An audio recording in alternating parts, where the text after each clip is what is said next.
Hi guys, kumain na kayo. Doon kakain na si ating Riba. Ay, pipino.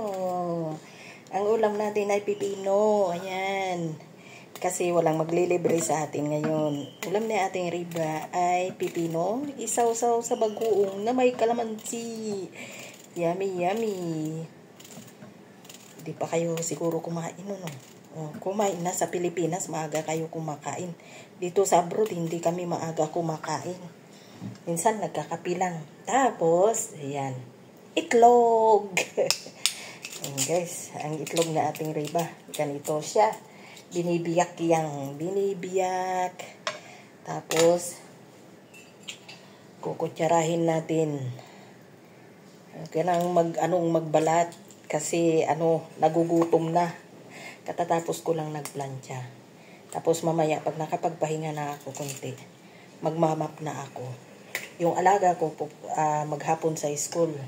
Pumasok naman si mama, akala ko hindi papasok. Sabi kasi niya, hindi. May emergency meeting ata. Kaya sabi niya, hindi, aalis ako. Kumain ka na dyan. Sabi niya sa akin. Kasi, baka sabihin hinihintay ko yung ililibre niya. Actually, pag nandito siya, dalawa kami, nag-u-order yan ng pagkain. Ano ito? Itlog na maalat. Pero itong itlog na maalat nila, hindi mo napipili yung alat niya.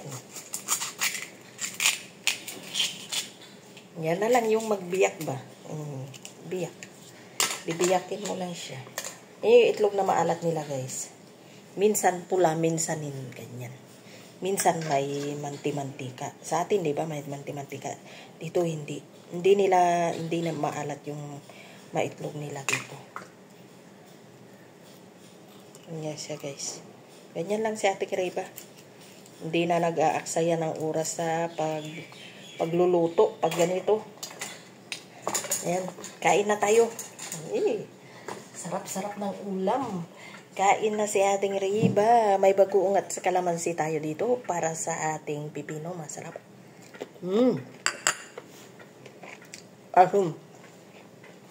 Malaki kasi yung nilagay kong kalamansi. Sarap guys. Tapos ito, itlog. Ang sarap yun.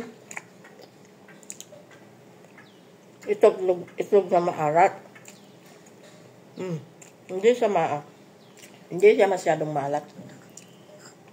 Ayan. Thank you for watching. Wait ko lang aking ulam. God bless.